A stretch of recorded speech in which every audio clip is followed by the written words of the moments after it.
창세기 32장 21절로 31절 말씀입니다. 구약 50면쯤에 있습니다. 교독합니다. 그 예물은 그의 앞서 보내고 그는 무리 가운데서 밤을 지내다가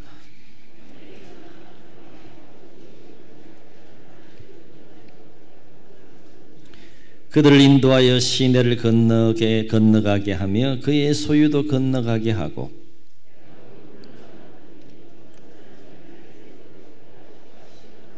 자기가 야곱을 이기지 못함을 보고 그가 야곱의 허벅지 관절을 치매 야곱의 허벅지 관절이 그 사람과 씨름할 때에 어긋났더라.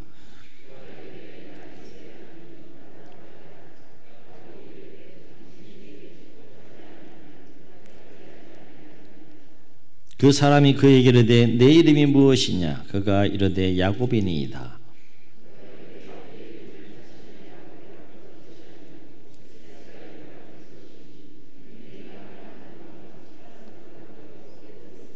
야곱이 청하여 이르되 당신의 이름을 알려주소서. 그 사람이 이르되 어찌하여 내 이름을 묻느냐 하고 거기서 야곱에게 축복한지라.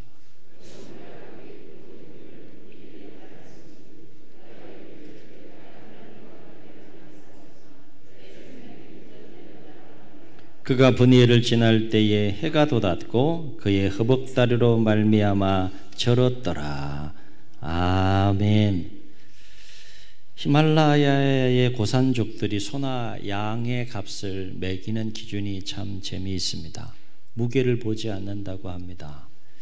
겉모습을 보지 않는다고 합니다. 무엇을 주로 보는가 하면 그 짐승들의 버릇을 보고 값을 매기고 정한다라고 해요. 이를테면 풀을 뜯을 때에 아래쪽에서부터 위쪽으로 올라가면서 풀을 뜯어먹는 그 짐승들이 위쪽에서부터 아래쪽으로 풀을 뜯어먹는 짐승들보다 값이 더 비싸다라고 하는 거예요.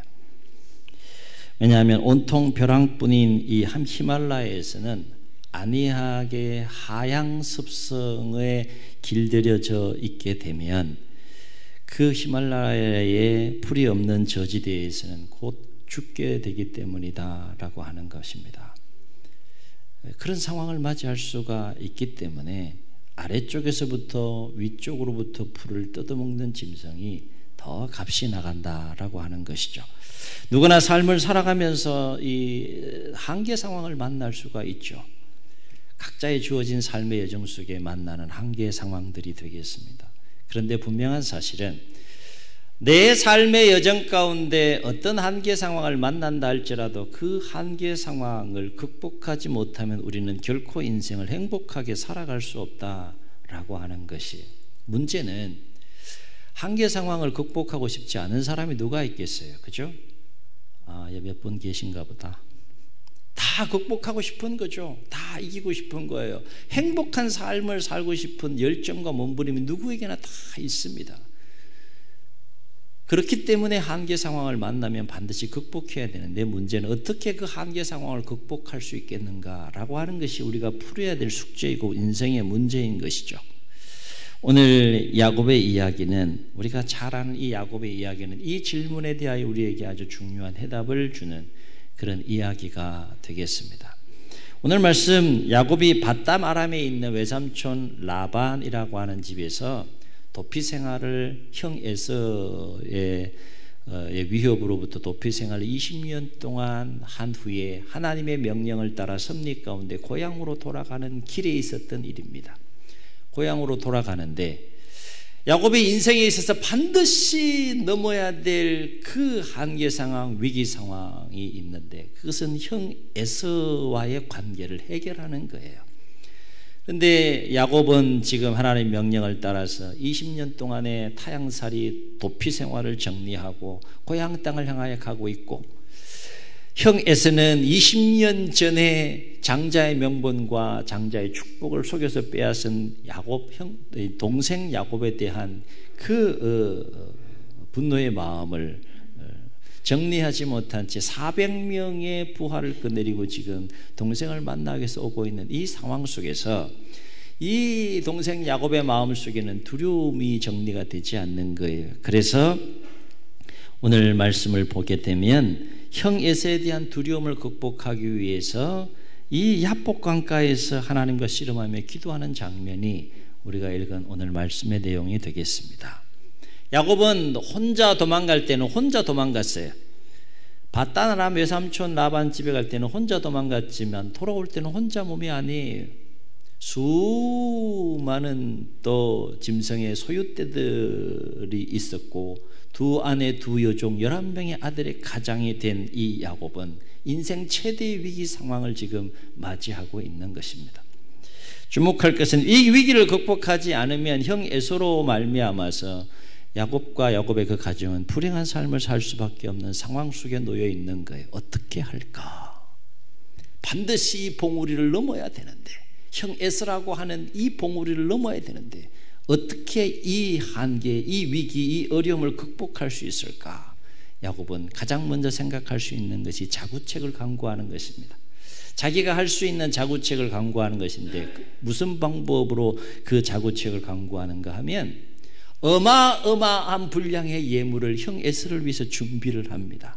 그래서 종들로 하여금 먼저 그 예물로 말미암아 형 에서의 마음을 풀어보기 위해서 그 엄청난 예물을 준비하는데 13절부터 15절에 보면 야곱이 형 에서를 위해서 준비한 예물의 규모가 어마어마한 것을 알게 돼요. 어느 정도의 예물을 준비하는가 하면 암염소 200마리, 순염소 20마리. 담담하시네.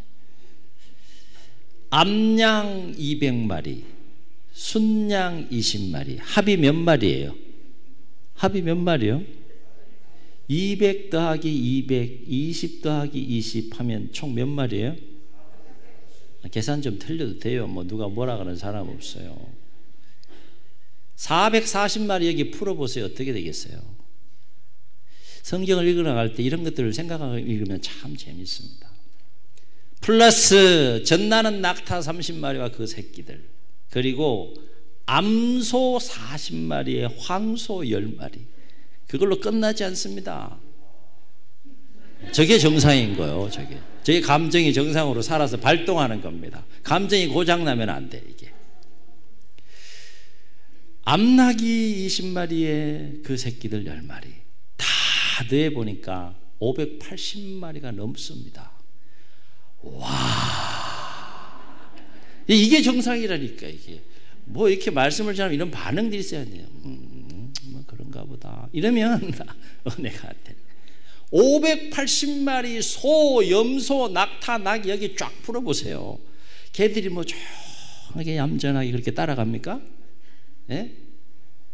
그 소리가 얼마나 크겠어요. 그런데다 또 냄새며 먼지며 막 엄청났을 거란 말이에요. 어쨌든 이 어마어마한 예물을 준비해서 형 에서에게 종들을 통해서 보냄으로 자구책을 마련하는 이 야곱의 몸부림을 보게 돼요. 이처럼 많은 예물은 무엇을 의미합니까? 어떻게든 이 위기를 극복하고자 하는 간절함과 절박한 마음이 야곱에게 있는 겁니다. 아울러서 형 에서에 대한 큰 위기의식과 두려움이 그만큼 컸다는 거예요. 그래서 20절을 보면 야곱은 이 예물을 형 에서에게 보낸 이유에 대해서 이렇게 말하는 것을 보게 됩니다. 이는 야곱이 말하기를 내가 내 앞에 있는 예물로 형의 감정을 푼 후에 대면하면 형이 혹시 나를 받아주리라 함이었더라 그랬어요. 자기가 할 수 있는 일을 한번 해보는 거죠. 자, 580마리의 예물을 받으면 여러분 마음 열겠어요? 안 열겠어요? 알아서 하세요. 네, 그건 여러분 마음이니까 뭐 여러분 마음. 그러나 야곱은 자구책으로 엄청난 이 규모의 예물로 형의 마음을 녹여보려고 종들에게 보냈음에도 불구하고 여전히 마음이 정리가 안 되는 겁니다. 두려움이 정리가 안 되는 거예요. 20년이 지났는데도 그 마음이 정리가 안 되는, 형이 두려운 겁니다. 죄 지은 자는 그런 거예요. 두려운 거예요. 그래서 야곱은 모든 가족들과 모든 소유들을 야복나루 강가를 다 건너게 한 후에 홀로 고독하게 야복나루에 남습니다. 그리고 밤이 새도록 하나님과 씨름하면서 기도하는 모습을 보게 돼요. 24절로 34절의 내용을 보면 야곱이 얼마나 처절하게 하나님과 씨름하며 기도했는지를 알 수 있는데 25절에 보게 되면 하나님이 야곱과 막 씨름하다가 야곱의 그 간절함이 너무 강해서 야곱을 이기지 못함을 아시고, 사실은 저주인 거죠. 이기지 못함을 아시고 어디를 쳤다 그랬어요? 네? 허벅다리 관절, 이게 환도뼈입니다. 환도뼈를 팍 쳤다 그랬어요. 그랬더니 야곱의 환도뼈가 어떻게 됐다 그랬어요? 그 떡 없었더라 그랬습니까? 어땠더라? 어긋났더라. 여러분, 환도뼈 어긋나면 어때요? 그 경험할 필요 없어요. 그지? 환도뼈가 어긋났다. 뼈가 어긋났으니 얼마나 아팠겠어요. 그죠? 야곱이니까 안 아팠을 것이라 생각할지 모르는데 야곱 아팠어요. 똑같은 사람이에요. 그래서 환도뼈가 어긋나시니까 얼마나 많이 아팠겠어. 그 아픔 가운데서도 놓지 못하는 것이 있는 거예요. 내 힘으로는 이 위기 상황, 내 인생의 최대의 이 한계 상황을 극복할 수 없으니 하나님이 반드시 나를 도와주셔야 합니다 라고 하는 이 절박한 마음을 가지고 환도뼈가 부러지고 환도뼈가 어긋나든 그 삿발을 놓지 않는 거예요. 씨름합니다. 그러면서 밤새도록 씨름하면서 이 야곱이 하나님께 간구한 내용이 뭐예요? 당신이 26절 보세요. 당신이 내게 축복하지 아니하면 가게 하지 않겠나이다 그랬어요. 필사적으로, 죽게 아니면 까무라치기 식으로. 여러분, 이렇게 하나님과 씨름해 보신 적이 있습니까? 여러분, 이렇게 하나님께 매달려 보신 적이 있어요? 삶의 문제가 분명히 그렇게 씨름해야 될 삶의 문제임에도 불구하고 하나님 앞에 나와서 그렇게 씨름해 본 적이 있느냐는 거예요. 어쨌든 야곱은 밤이 새도록 필사적으로 당신이 내게 축복하지 않으면 나 이 삿바 놓을 수 없습니다. 가게 하지 않을 겁니다. 필사적으로 몸부림치는 이 야곱의 모습을 보게 돼요. 결국 어떻게 됐다고 했습니까? 이 야복 나루에서의 그 하나님과의 밤새도록 씨름한 이 야곱에게 하나님의 은혜가 임해서 야곱은 이전에 살지 못했던 전혀 새로운 인생의 삶을 살게 되었다는 이야기가 오늘 우리가 읽은 말씀의 이야기입니다. 오늘 말씀을 통해서 우리가 주목할 것이 뭘까요? 그렇습니다. 인생을 살아가면서 뜻하지 않은 위기를 만날 수 있어요. 어려움을 만날 수 있어요. 그럴 때 혼자 한계를 느끼면서 근심하지 말라는 거예요. 혼자 염려하고 혼자 초조해하고 혼자 불안해하고 혼자 그 한계 상황에 갇혀서 두려워하지 말라는 것입니다. 혼자서 그 혼자만의 힘으로 그 삶의 문제를 해결하려고 발버둥치지 말라는 거예요. 오늘 야곱처럼 누구를 의지하라는 겁니까? 하나님을 의지하고 함께 따라해 보시겠습니다. 하나님의 은혜를 구하라. 하나님은 항상 스탠바이 돼 있어요. 근데 우리가 찾지 않는 거예요. 하나님 의지하지 않는 겁니다. 하나님을 의지하며 하나님의 은혜를 구하는 삶이 지극히 기본적이고 상식적인 하나님의 자녀와 백성들의 삶임에도 불구하고 의지하지 않습니다. 찾지 않습니다.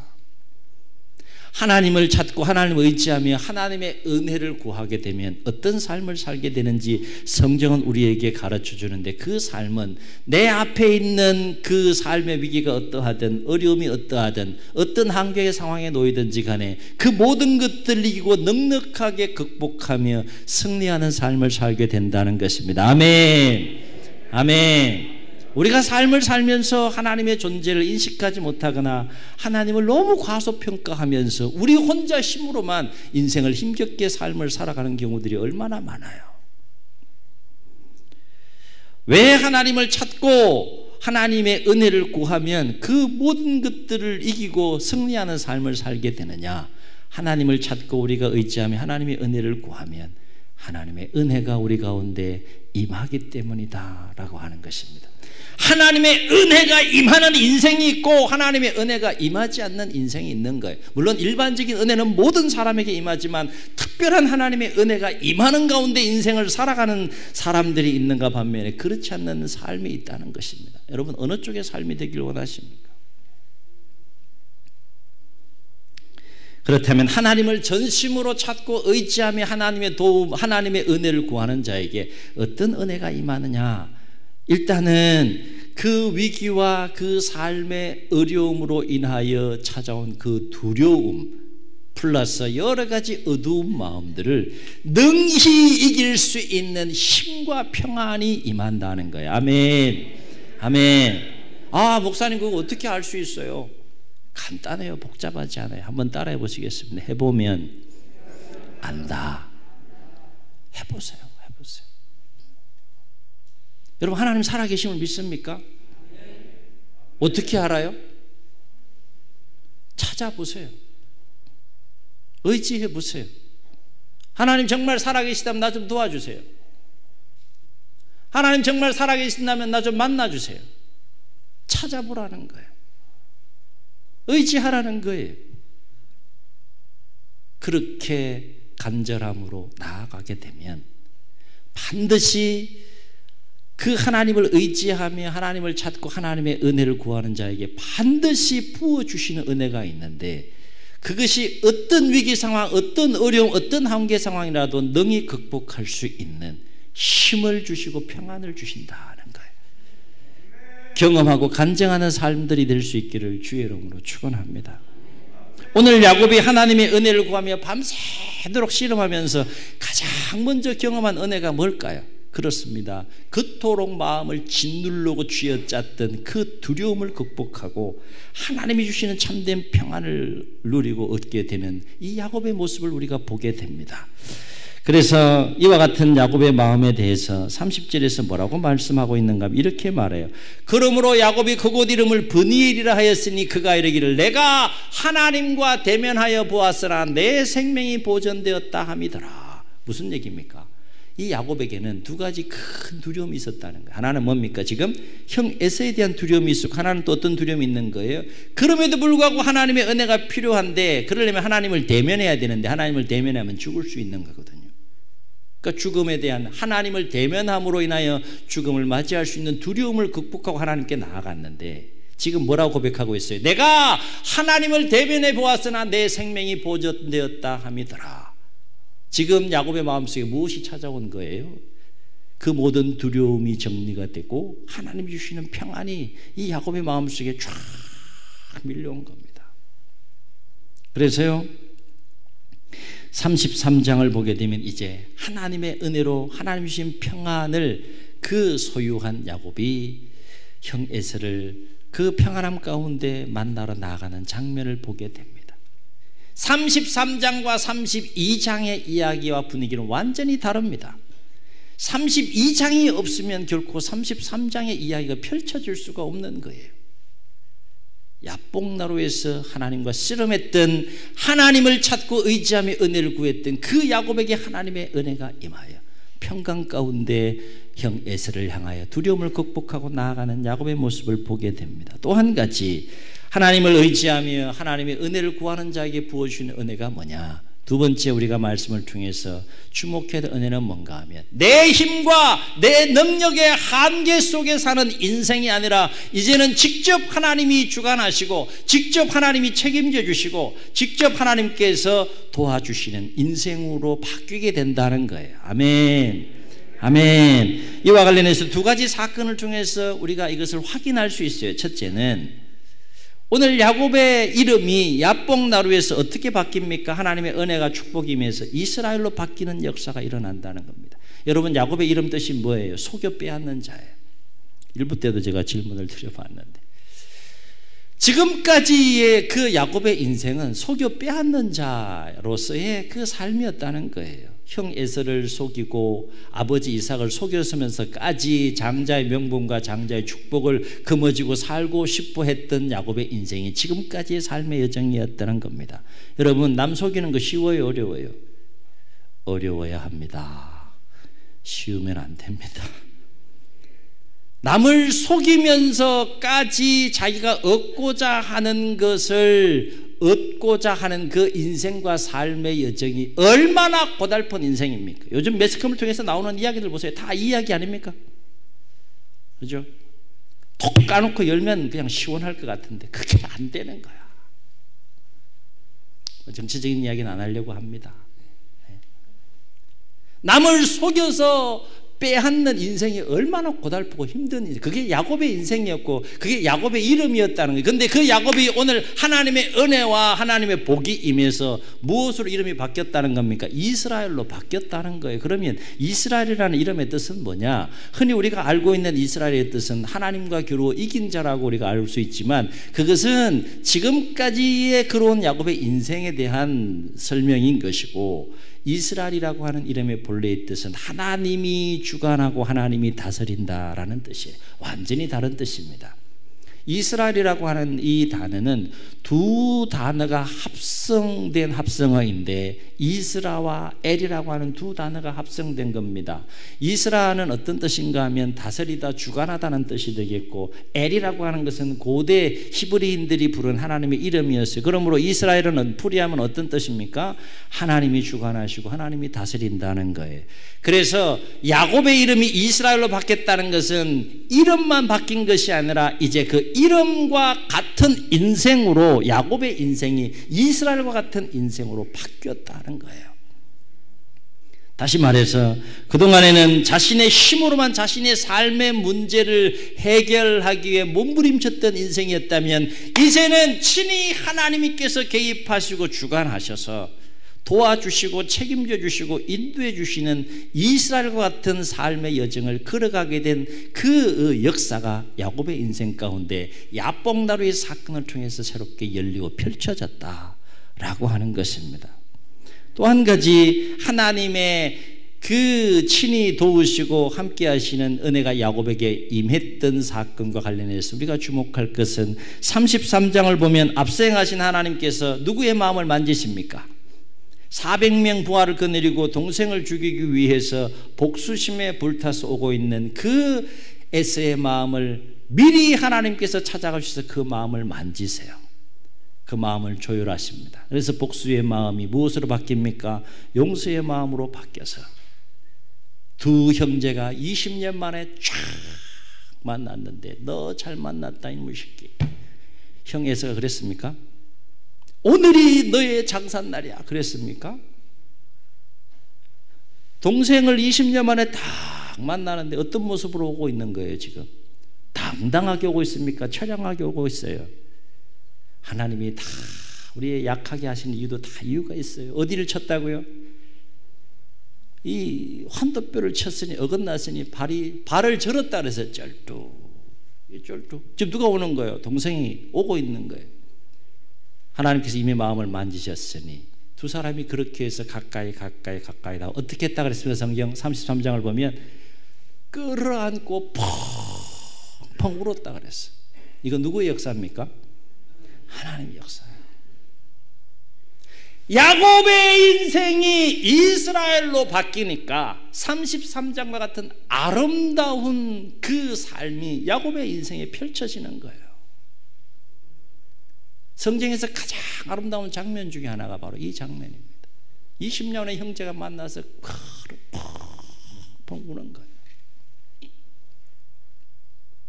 이렇게 하나님의 은혜가 임하는 인생은 다른 겁니다. 여러분의 삶 가운데에도 하나님의 은혜가 임하는 복된 삶이 되시기를 주의 이름으로 축원합니다. 그렇습니다. 인생은 결코 우리 혼자만의 힘으로 승리하며 살아갈 수 없습니다. 하나님의 절대적인 도우심과 은혜가 필요한 것이 우리 인생입니다.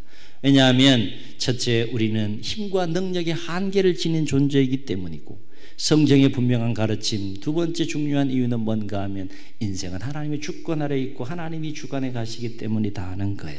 사랑하는 성도 여러분, 여러분의 인생의 위기를 만났을 때, 어려움을 만났을 때, 한계 상황을 만났을 때, 두려움과 어두운 마음들이 파도처럼 막 밀려올 때 얼마나 하나님을 찾고 얼마나 하나님을 의지하며 얼마나 하나님의 은혜를 구하는 삶을 살아가시는지요.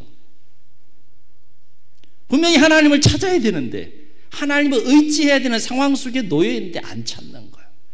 여러분은 어느 삶에 더 익숙해져 있는지 위기와 어려움을 만나면 근심부터 하는 거예요. 어떻게 하나? 염려부터 하는 거예요. 불안한 거예요.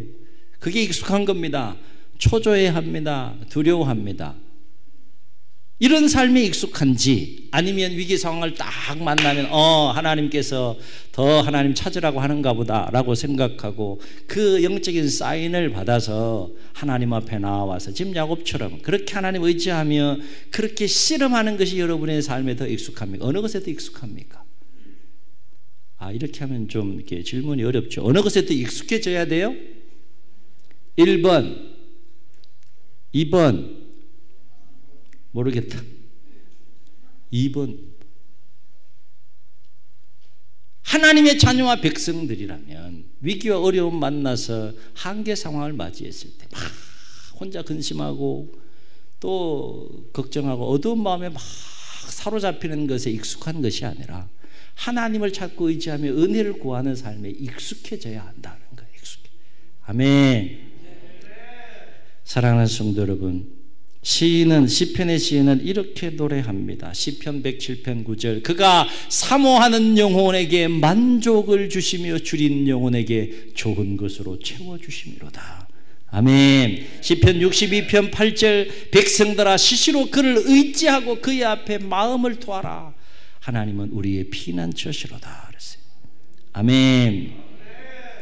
삶을 살아가면서 낙심할 수 있는 힘이 있다면, 근심할 수 있는 힘이 있다면, 두려워할 수 있는 힘이 있다면, 절망할 수 있는 힘이 있다면 그 어두운 힘을 바꾸어서 하나님 앞에 나오라 하시란 거예요.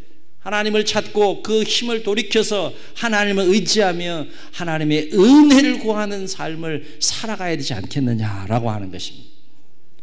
하나님의 은혜를 구하지도 않고 위기 앞에서, 어려움 앞에서 한계 상황을 만났다고 그렇게 낙심하고 절망하며 삶을 살아가는 것에 익숙한 것이 과연 하나님의 자녀와 백성들의 삶이냐? 그렇지 않다는 거예요. 여러분, 분명한 사실은 하나님은 하나님의 하나님됨을 인정해드리고 자신의 한계를 인정하며 자신의 한계를 고백하며, 그렇기 때문에 하나님의 은혜가 필요합니다. 손길이 필요합니다. 도움이 필요합니다. 간구하면서 하나님을 의지하고 하나님의 은혜를 구하는 자를 결코 외면하지 않으신다는 거예요. 그 하나님을 만날 수 있기를, 그 하나님을 삶의 현장 속에 체험할 수 있기를 주의 이름으로 축원합니다. 그래서 하나님 예레미야 29장 12, 13절에서 이렇게 말씀하셨어요. 너희가 내게 부르짖으며 내게 와서 기도하면 내가 너희들의 기도를 들을 것이요 너희가 온 마음으로 나를 찾으면 나를 찾을 것이요 나를 만나리라 그랬어요. 하나님의 약속의 말씀이에요. 바라옵기는 삶의 여정 속에 특별히 위기와 어려움을 만났을 때 그로 인해서 마음이 무너지고 또 어두운 마음들이 막 밀려올 때 낙심할 힘이 있으면, 절망할 힘이 있으면, 두려워할 힘이 있으면 그 힘을 바꾸어 하나님을 찾고 하나님을 의지하여 야곱처럼 하나님 앞에서 씨름하면서 하나님 앞에 삶의 문제를 놓고 하나님의 은혜를 구하며 나아갈 때 여러분의 삶 가운데에도 그 야곱의 하나님의 은혜가 충만하게 임해서 모든 시련과 위기와 어려움과 한계를 넉넉하게 극복하고 이기게 하시는 하나님의 놀라운 손길을 체험하고 경험하는 복된 인생이 될 수 있기를 주의 이름으로 축원합니다. 축원합니다. 우리 말씀을 기억하시면서 찬양하시고 한번 기도하겠습니다.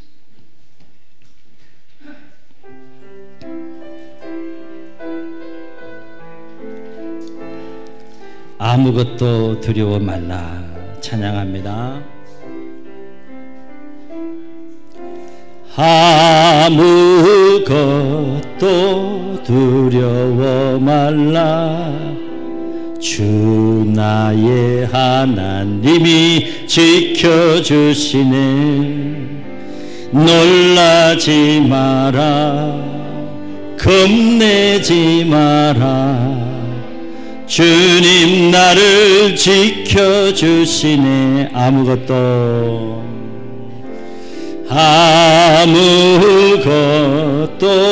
두려워 말라. 주 나의 하나님이 지켜주시네. 놀라지 마라. 겁내지 마라. 주님 나를 지켜주시네. 아멘. 내 맘이 힘에 겨워 지칠지라도 주님 나를 지켜주시네. 세상의 험한 풍파 몰아칠 때도 주님 나를 지켜주시네. 주님은 나의 산성, 주님은 나의 요새, 주님은 나의 소망,